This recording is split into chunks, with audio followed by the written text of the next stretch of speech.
instead of asking me questions what I know about architecture or hospitality, he passionately showed me a model of a luxury resort he was designing in Goa in India. I'm so interested. Did you ever travel to your teacher's hotel in Goa?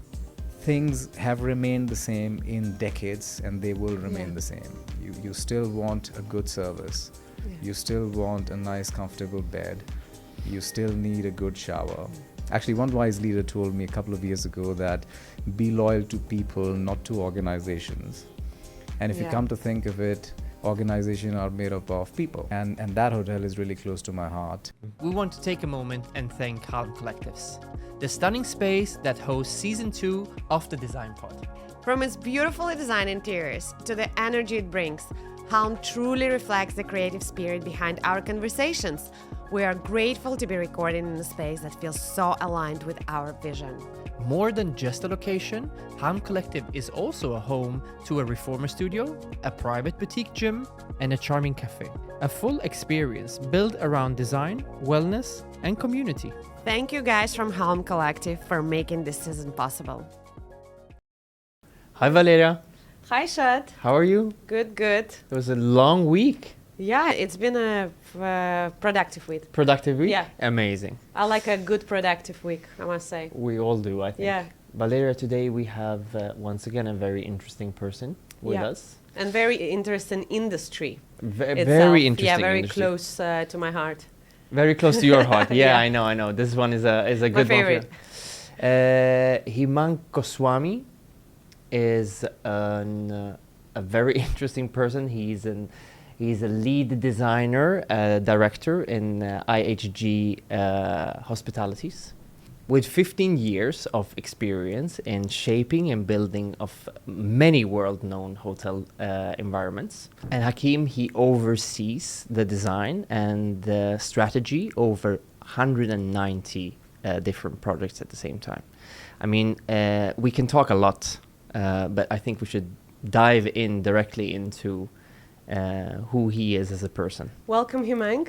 We're very happy to have you here with us today. Thank you, Valeria and Shad. Yeah, pleasure to be here. You know, I always say that the ability to express oneself is a superpower. Yeah. And having somebody who listens to you is a blessing. So I'm definitely blessed to be in the company of you guys who are here to listen. Thank you. And the audience. So pleasure to be here today. Thank you for having me. We're very happy to have you here. Let's dive in right away. How did you end up in hospitality industry? What led you to it? Right. Okay. That's a good question to start with. It was years ago. So, you know, even before my bachelor's in architecture, I was preparing for So you competitive have exams. architectural degree. I have architecture degree, yeah. Yeah. So when I was preparing for competitive exams, so back home in India, there were options of choosing whether civil engineer, mechanical, and so on and so forth. And I realized that it's only Bachelor of Architecture degree that has some travels every 6 months after the end of every semester. There's some travel involved in it. And I grew up in the Himalayas with not of modern day luxuries back in the day. It wasn't a life of poverty, but it was scarcity. No electricity during winter months because of snow, no running water, etc. We used to walk to our school. Yeah. So it was that kind of typical Himalayan village setup. So travel was a luxury for me. And when I started to prepare for the exams, I always wanted to explore the world. I was very curious. I still am. And then when I read in the prospectus that Bachelor of Architecture offers this travel at the end of every semester, I was like, oh, forget That's about me. engineering. Let's go for architecture. And that actually led me to join a hospitality studio as well. So after my architecture, that was my first interview. And I still remember my first boss during the first interview.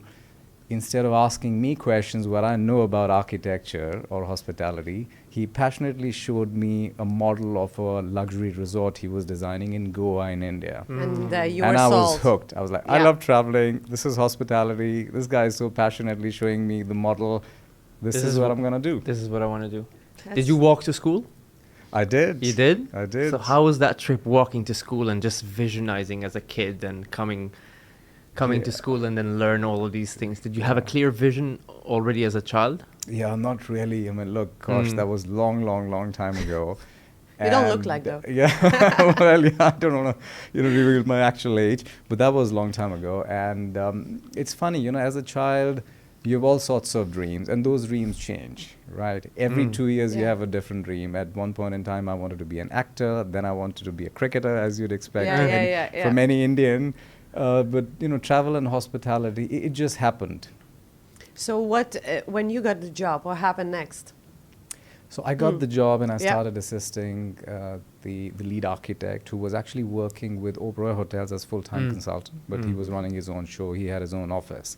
So I supported him with a lot of luxury hotels, architecture and interior design. So we were doing everything. So you were already in-house. focused on hospitality as an all architect. hospitality. I've not done anything except for hospitality, so much so that I feel like a half hotelier now. Yeah.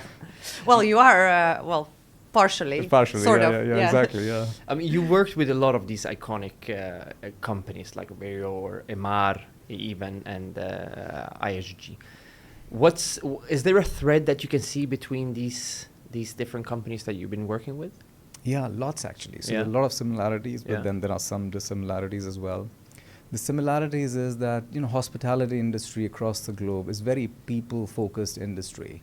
Yeah. So all the always brands, been, it has always been, it was always be, whatever level the technology, gets to, it will still be fundamentally a people industry, service-based industry.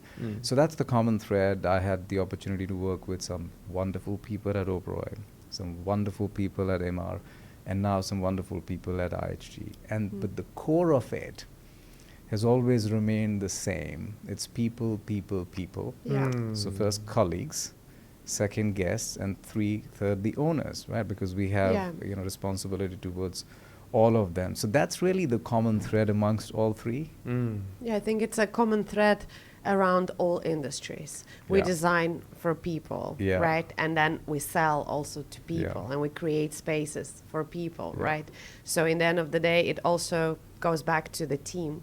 And you. No. Yeah. I'm listening to you. I'm big. You're in your essence today, Valeria. So I'm just listening to your. That's because it's so close to my heart. That's why. Totally. I can talk about some dissimilarities as well. Yeah, so please do. Yeah, go. All three different companies, have their own sort of niche in the market, niche in the industry. So Oberoi Hotels, family owned. It's a public company, but still, the family have a very prominent role in it. I had the pleasure of working with the late Mr. P.R.S. Oberoi. He was the executive chairperson at the time. I learned a lot, 10 years, a lot of hard work, very sharp person who got into the details of every single thing. And our meetings used to start at like 6 o'clock, 7 o'clock in the evening after the office. I used to run across entire Delhi, in Delhi traffic, about an hour and a half drive from the office, get to his farmhouse where his office was. The meeting used to start at 6 or 7 twice a week and used to end 11, 12. And we used to go into every single detail, used to print drawings. He loved to see 1:25 scale. And I quite admired his attention to detail in everything, not just design, but service, quality, every single thing. That was a great learning experience. 10 years I did that. We used to open one hotel a year. Can you imagine? One hotel a year. So from the one hotel a year now to 20, 30 in this region alone is a big journey. Then Emaar also was a very fascinating and also very fast-paced in the same way. Very fast-paced, exactly. So that was a big change, a big shift for me, moving from India to here, working with the likes of Emaar, who's like the epitome of quality in this part of the world. And that was a fantastic experience as well, working on their hotels, hotel brands, Address, Vida and Rove. And then IHG, another completely different behemoth of a company, one of the top 3 hotel companies in the world, with 20 plus brands. And here I got the experience of working on scale, quality, but the scale that was missing in my previous 2 roles, came in this particular role where I've had to, deal with 200 hotels for capital planning and 100 plus hotels in pipeline when it comes to new builds. So that's the similarities and dissimilarities. It's also slightly different in terms of the outcome and the assets, right? Oberoi was still more of a resort feel, right? And now you have a lot of city hotels, a lot of hotels that are cater to a different clientele, we would say, right? I'm so interested. Did you ever travel to your teacher's hotel in Goa? Right, so unfortunately, that No. hotel never got built. Oh. Yeah, I mean, unfortunately, even after, full completion of design and drawings, etc., we got into an issue with regard to the local authorities. So never got the approval, even though Oberoi Hotels and Resorts owned the land, but unfortunately, it never saw the light of the day. So yeah. Which is sad, and which happens very often in our industry, true. right? A project's put on hold. What is the difference that you see, or what are the changes that happen in our industry in the past, let's say, 10, 15 years, or since the moment you started? Do you see a lot of changes in hospitality? Yeah. I would say yes and no. So a lot of changes have happened because of technology, guest expectations, especially around how people have started to use some of the public spaces, even guest rooms. Yeah. Right. So the two changes are pretty evident in majority of the hotels. Not luxury so much, but the likes of mid-scales and upscales hotels. So you see the lobbies as more of a transitional and transactional spaces. / workspace that could be used in a different, correct. Now they're multifunctional. correct. So now they are much more multifunctional. But back in the day, they were like you come in, you check, you see people queuing up, some seating. You can't even order a cup of coffee, non-revenue generating spaces, and you just go to your room or to other spaces. Now, these spaces are much more multifunctional. So you have work, live, dine, play, and not all just of for that. guests of the hotels. For everybody, right? So you walk into a lobby, and I wouldn't be surprised that one of the first thing that you come across is a bar, instead of the reception. So back in the day, reception used to be something that is, right up front. That was the arrival point. But now we actually deliberately try to just tuck away the reception a little bit. So that's one change that has happened. Rooms as well, are similar changes. So instead of having an upright chair and a traditional desk, looking towards the wall, you have much more multifunctional spaces. So for example, what we try to consciously do in majority of our brands is that have, let's say, a round table which can double up as dining table, a desk. Yeah. And it's much more better working space. I mean, who wants to look at a wall and work, right? I mean, you would want to you want to see a view, or you want to exactly. But also, it's so much easier to work now. You can work from your phone. You can work from your phone. You can check in from your phone even. Are you looking at that implementation of technology in hospitality? Yeah. What do you think about that? Do you think we will still have in the future this, as you mentioned, the receptions? I feel like it's slowly disappearing. Or do you think that human contact is still very valuable and we're still going to keep that? Or no, I'm not trying to ask if AI will take over, but at least it's a very interesting question, actually. Yeah. No, I hear you. No, totally with you. So, in fact, I would say that the traditional desks is also not very guest friendly, or it doesn't really build connection because it creates a barrier, right? So imagine yourself as a guest, you're standing, or as a staff member, you're standing behind a massive piece of marble or usually marble. Whatever, right? Usually marble, exactly. That's the other thing. Right, so that creates a massive barrier, and you're looking at a screen, right? So you're looking at the guest, and then you're looking at the screen, and you're checking somebody in, right? I never thought about it this way. So that creates a barrier. I mean, in a way, suits and pocket squares and ties, all these are barriers, right? Yeah. When you start seeing people face to face in their, in their real avatar, that's when you try to build connections. That's when you build connections.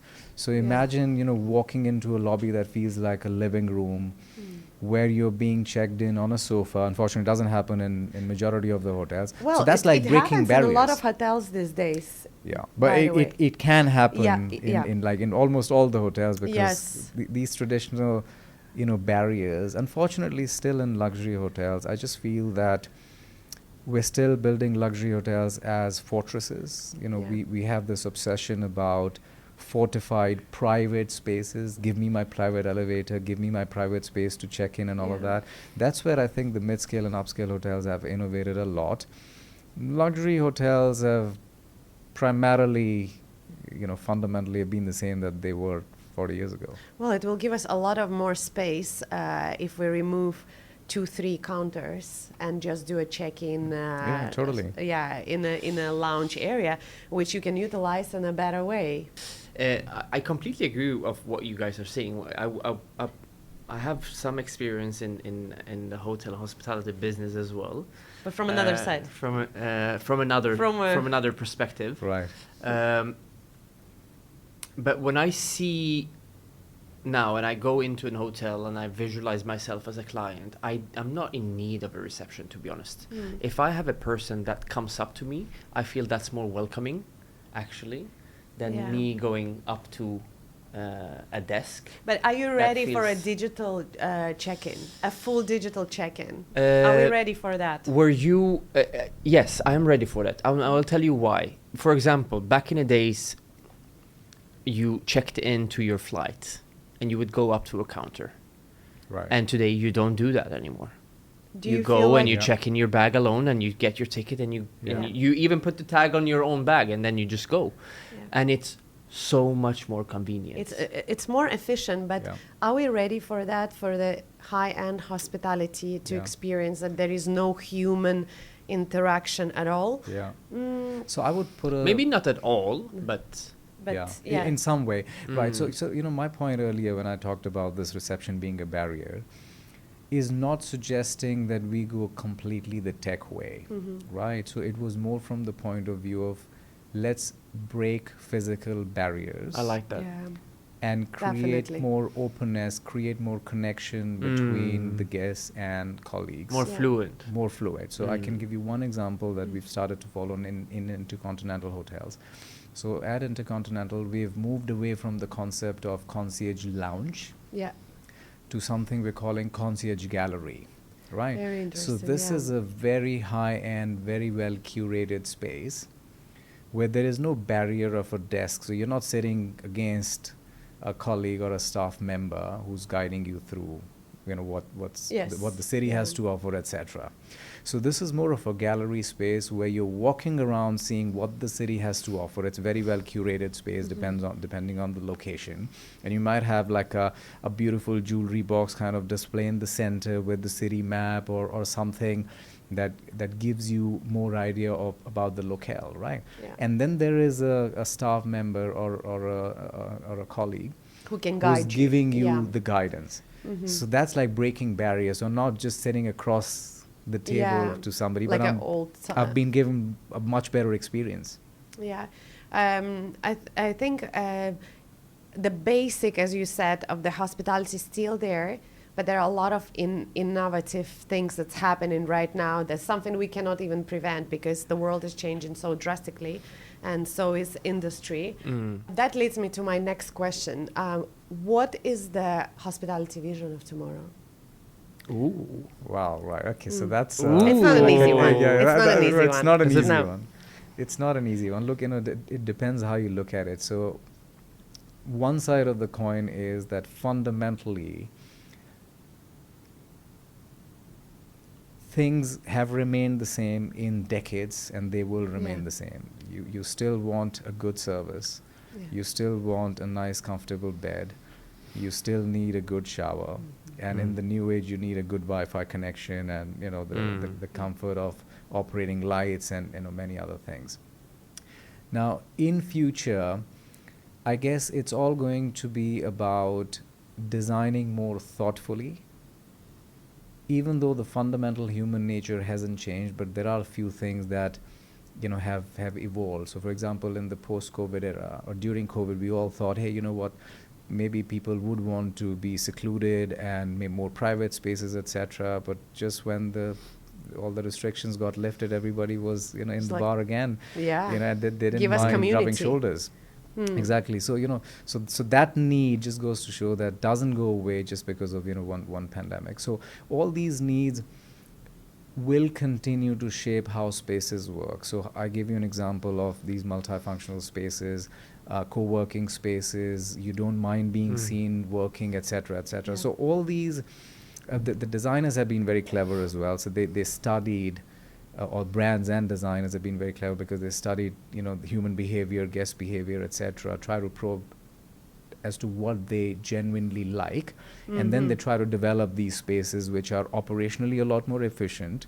They are great for ROI because you're creating more social spaces instead of private spaces. So I just feel that the future of hospitality is dialing up on some of these elements, breaking barriers, one barrier at a time.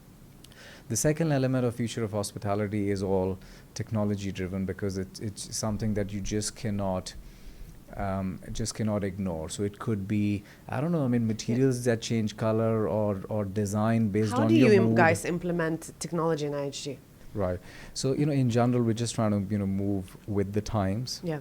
So, for example, one of the technologies that we incorporate is something called IHG Connect, which means that across the globe, whichever hotel you go to, at any IHG hotel, whether it's franchise or managed, you will be logged in automatically in the guest Wi-Fi, so you won't have to log in yourself, and all the details and everything will be available. Nice. And that will help us with personalization, for example, all the predictive analytics. So that's something that is there.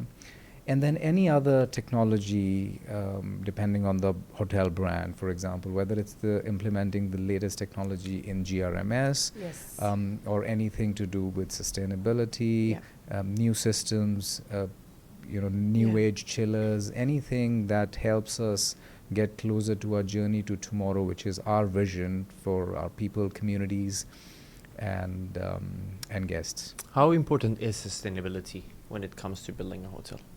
Oh, extremely important. Very important. It's more important than it has ever been. And like Journey to Tomorrow, what I mentioned earlier, is IHG's business plan, 10-year business plan, to look after our people, communities, and climate. Now, based on that Journey to Tomorrow brief, we try to incorporate all the sustainable strategies at every hotel. And once again, we are here because we're providing brand services, whether it's through management or franchise. We do not invest. It's our owners or partners who invest. We guide them very actively as to what all strategies they can incorporate, and then then we partner up with the right consultants to guide us in that direction. But it's extremely important. It's something that I think as an industry we can no longer greenwash of sorts. Yeah, and we cannot turn the blind eye on. Yeah. Definitely. You've mentioned earlier something that you guys, you and your colleague are working on something technology-driven about design. Share with us the insights of it. Right. Okay. So that's an interesting one. So AI is something that we've all gotten accustomed to, and very fast. And very fast, exactly. In the last 3-4 years, I think ChatGPT got rolled out in 2022. 2022, and now it's a part of the team. Exactly. Right now you won't find a single person who hasn't taken help from ChatGPT, as an example. So this world is evolving rapidly. This is literally compounding. Every 6 months, we're miles ahead of the previous 6 months. Yeah. So what me and my friend did, he's an architect and and an AI guru, a techie. And when I got to know about his sort of expertise, the expertise in AI, I said that we got to do something together, something cool. Definitely. So we started working on a proof of concept of an AI-powered app, an interior design app, whereby you can create pre-concept presentations in literally minutes. So what we did was we basically trained the model on creating, let's say if you want to build a hotel in Delhi, you will say location Delhi, and you would choose your inspiration. Let's say my inspiration and the direction of the brand. And direction of the brand. My inspiration is people, culture, mountains, and what have you. And then you select number of narratives you want, etc. And then it starts generating those narratives. And you can choose to keep some, ignore some, and regenerate. And then it gives you a final design narrative. And we tapped into DALL-E, ChatGPT in order to create the images and text. And it's mind-blowing how articulate it was. And then after you've chosen all of that, you can select the final design narrative, and then it starts giving you mood images. You can again choose to keep some, ignore some, regenerate a number of times. And then the same as Midjourney, the same, sort of like how you Midjourney is more text to image. Yeah. But image is not interior design, right? Image is not design. It's not I mean, design, so what Canva did, for example, in graphic design, everything related to graphic design is an image. You publish an image, you send it to somebody, or you use it in your flyer, etc. But design, especially interior design, is not an image. How do you get to that process, image? There's a thought process. So what we try to do through this proof of concept or experiment is, how do you get to that image? What's the story in order to get to that image? So once you've selected the mood images based on the design narrative, you can choose the template, PowerPoint template, or you can upload your own. And then it creates 5, 10, 15 pages, as many pages you want, an entire pre-concept deck. If we would have spent more money, we probably could have gotten to doing FF&E and material selection as well. But it was still a quick and dirty proof of concept. Look, it was just an experiment. But it just proved to us the power of AI as to what it can do. It can be a massive support to all the designers, making them much more efficient. I don't know, Himank, now if it's a support now, or we are out of job. It does sound scary. Just with that up. Well, look, this is an interesting question. So either somebody can have a really optimistic view about it or a very dystopian view about it. But look at history, right? We used to design, not we in person, I mean, we're probably not from that era, but our predecessors or back in the 80s and 90s, everybody used by hand, right? Yeah. So when you had to revise something, you had to put a tracing paper on top and you have to redraft the whole thing, right? And then Cape CAD, right? I'm sure there were jobs lost, right? But then 100%. Industry it continued to grow. So imagine what happened when 3D rendering softwares came along, right?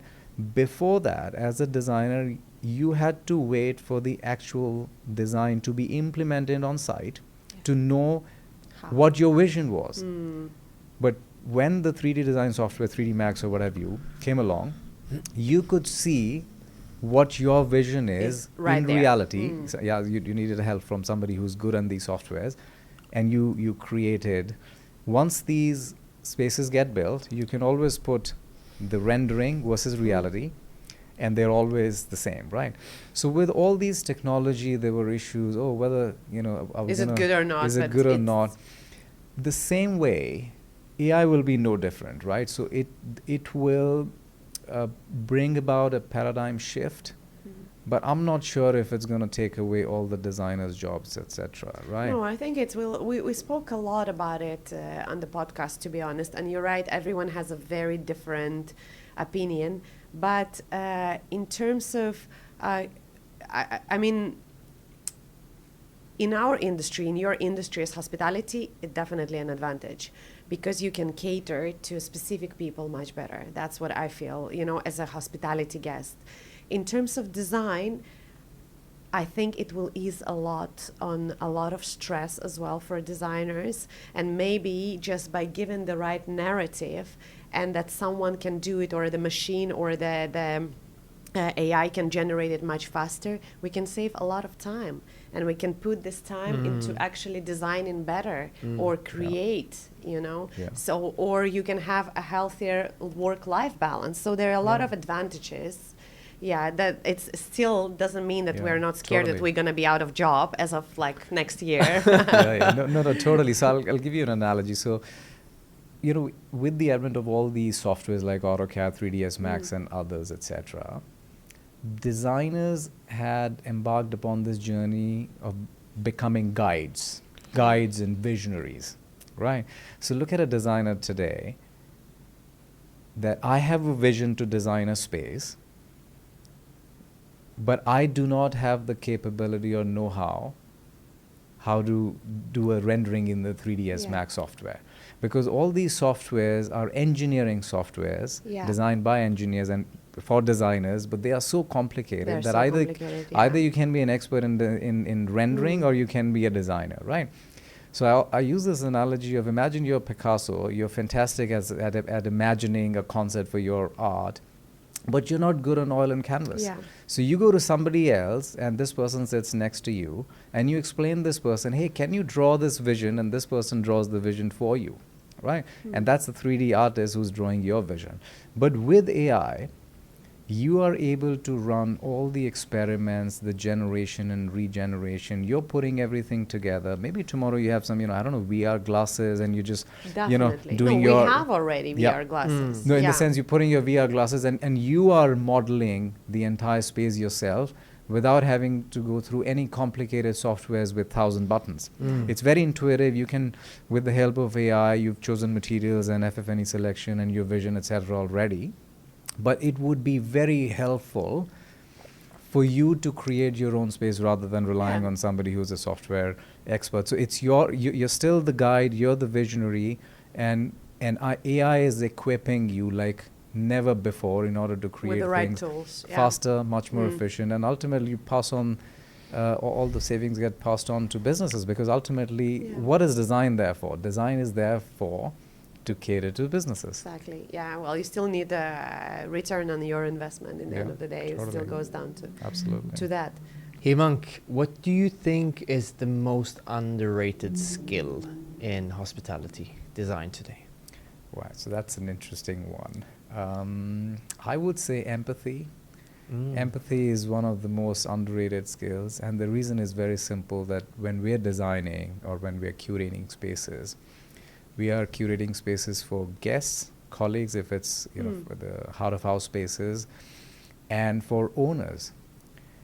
And that empathy, that every stakeholder has a different vision, not just vision, but has a different requirement from a product. An owner is building a hotel for the next 20, 30, 40 years and has a clear goal of getting an ROI. Yes. Right. So that's again empathy, that I am able to relate or put myself in the owner's shoes in order to create a product that is much more efficient. And same goes for guests, right?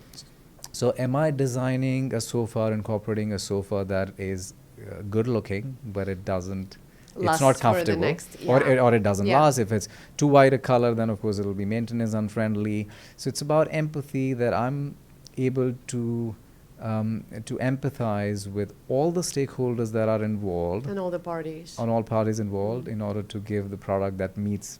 I mean, there's no perfect product, but at least I'm trying my best as a designer or as a design curator or anybody, as any subject matter expert, to get to the best possible product. That sounds so difficult. It's so difficult. It's a difficult job. It's also, I feel that in our industry, by force, very often we have to compromise on quality. Right. And this quality is so closely connected with the budget.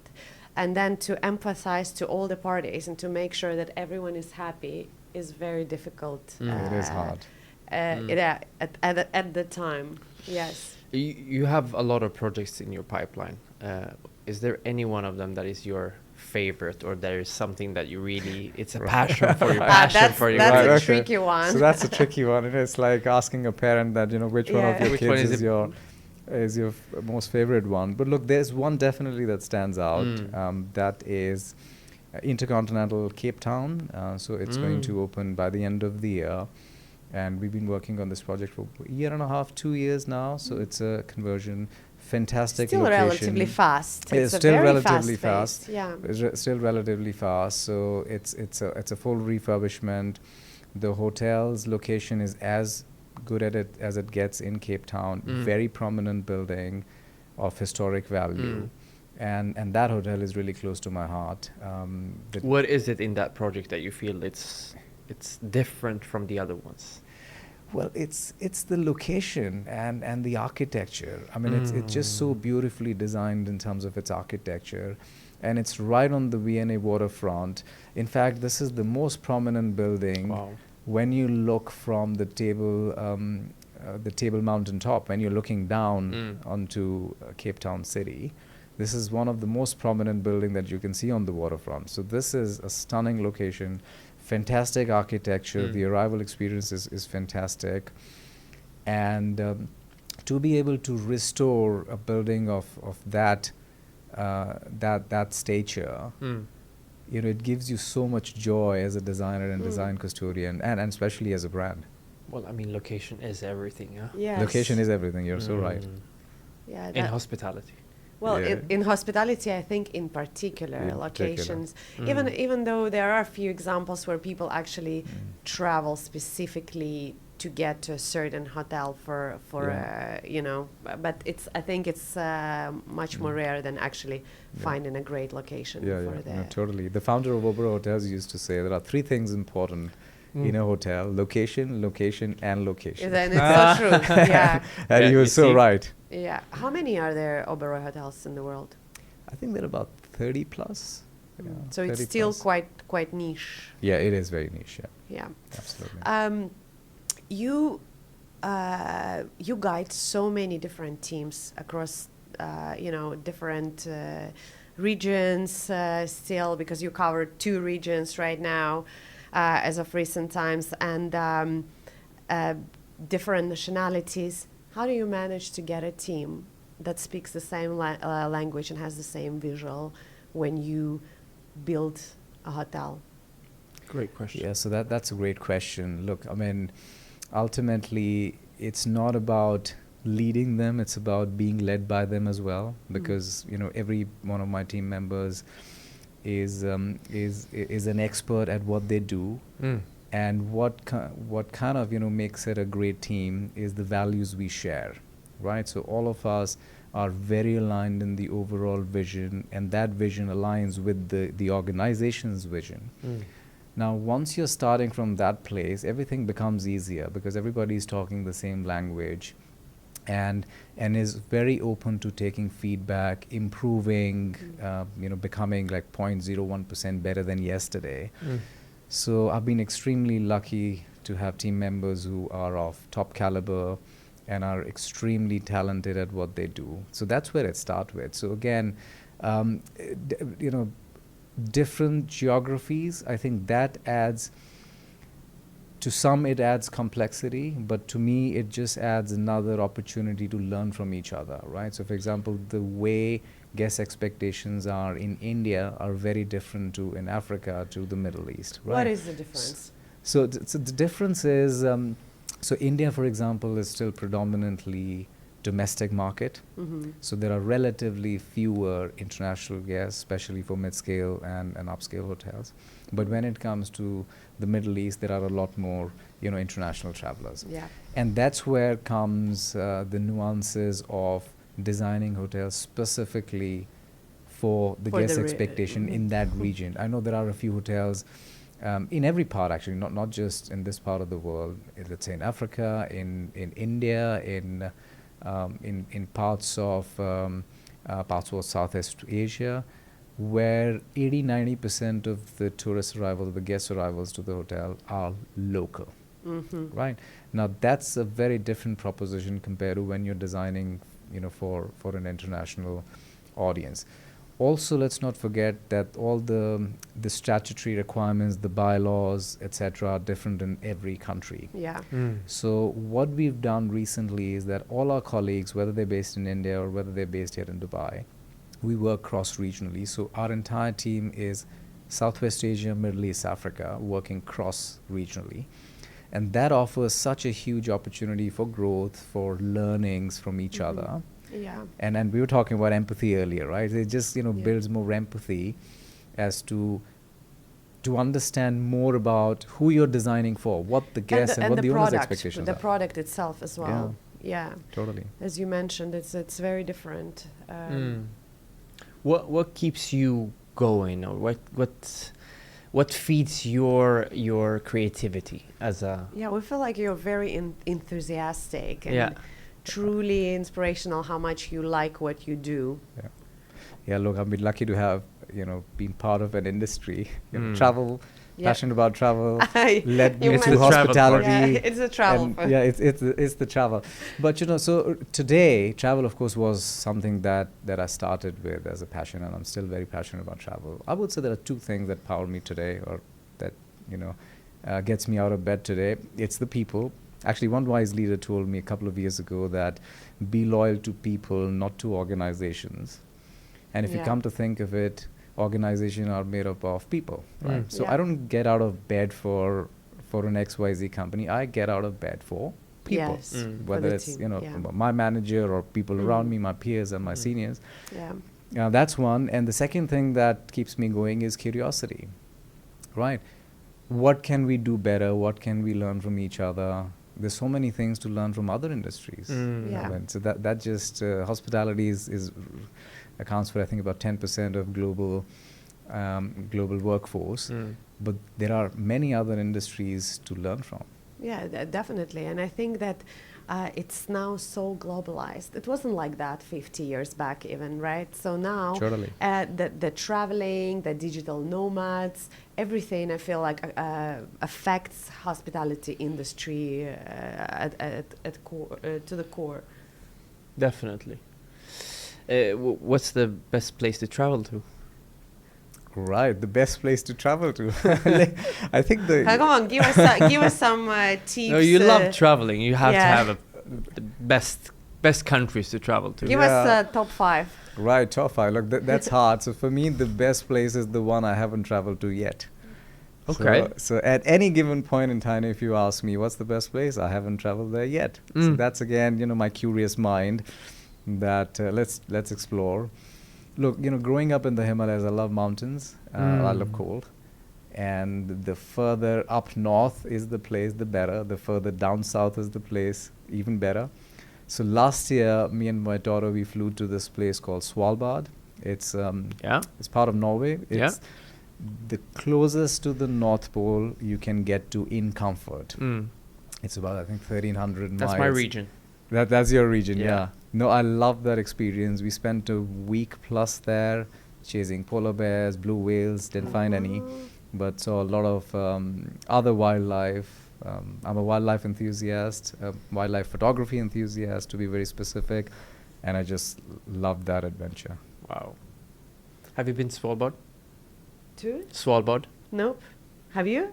Amazing. Yeah? But up in the north of Svalbard is different from the rest, but up north in Norway or up north in Sweden, stunning.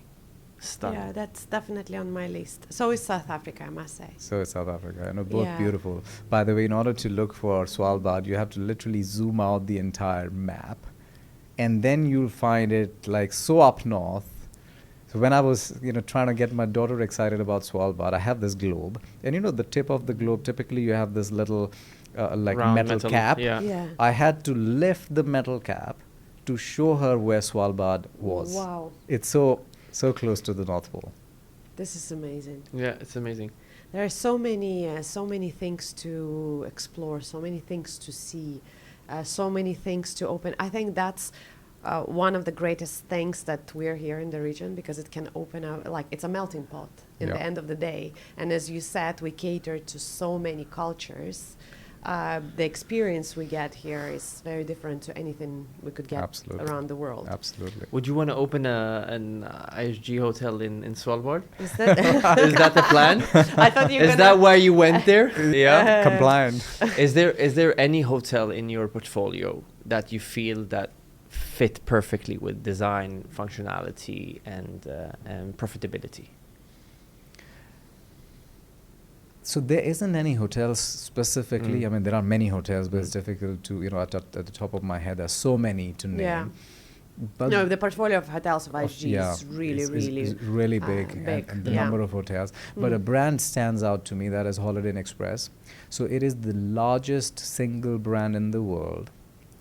And it is the most efficient and a lot more ROI focused compared to any other brand, because it's mid-scale. And it's very... 3-star or 4-star? It's 3-star. 3-star. And it is extremely efficient in terms of its entire flow plate. And that's what makes it a no-brainer for any investor. Holiday Inn Express, you just cannot go wrong with it.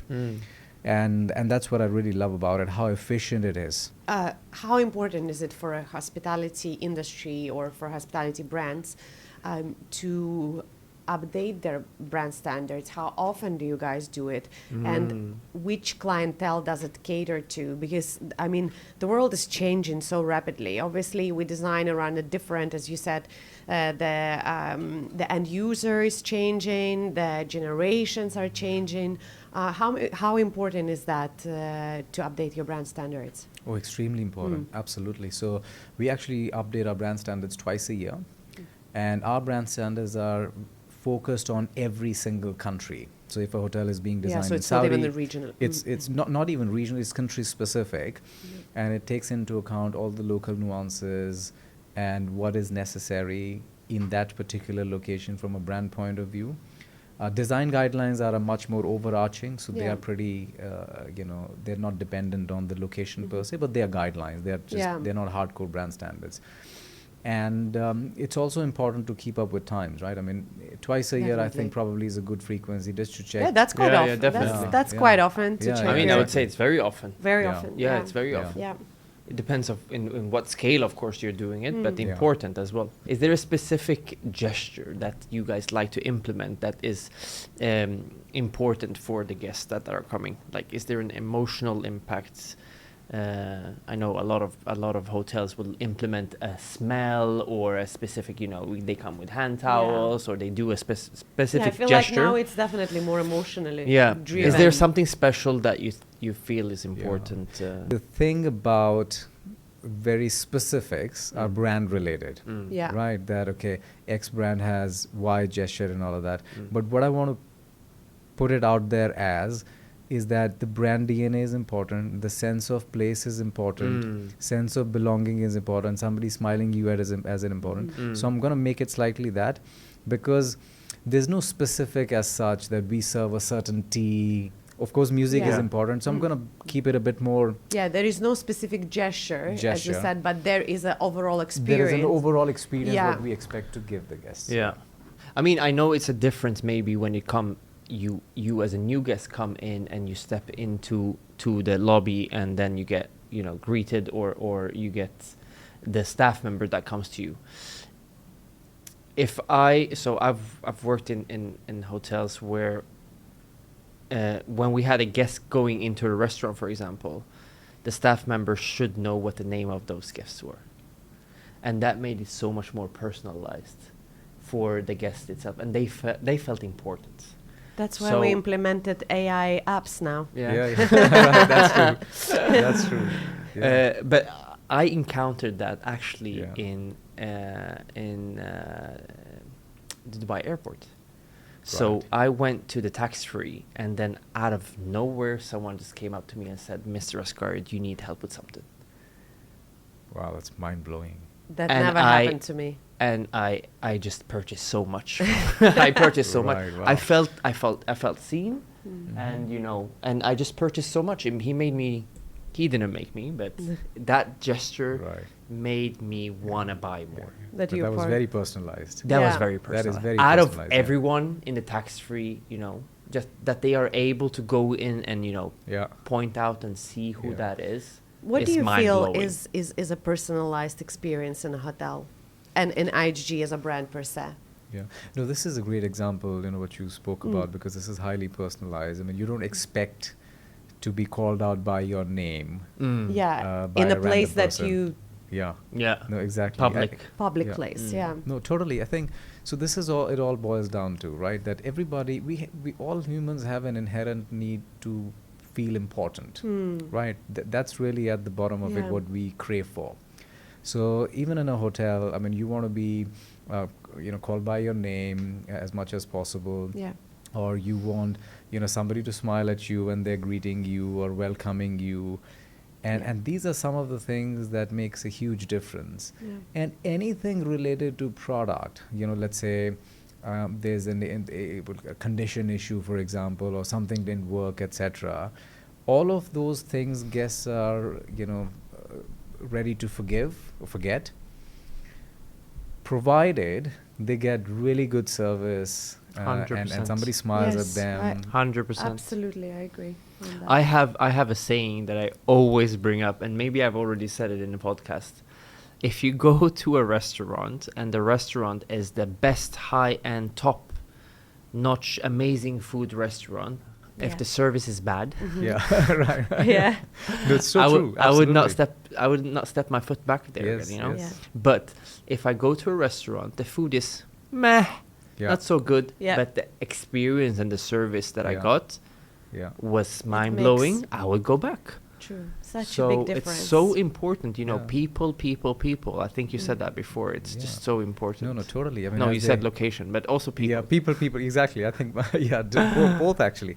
No, you're so right. So if you, as they say, you know, that people will forget what you said, what you did, but they will never forget how you made them feel. I love this line of Right. Maya Angelou. And that is Yeah. so true, especially in our industry, where it's all about people. Mm. Yeah, 100%. I was smiling for myself because I was thinking about the last question in every episode, that we have a last question that each guest leaves a last question for the next person. And I was thinking about the question and I was smiling because it's a perfect question for him. Go for it. Should I go for Yeah. it? Ask away. If you had to choose between owning a $1 million house or a $1 million painting, which one would you choose? Gosh, that's a hard one.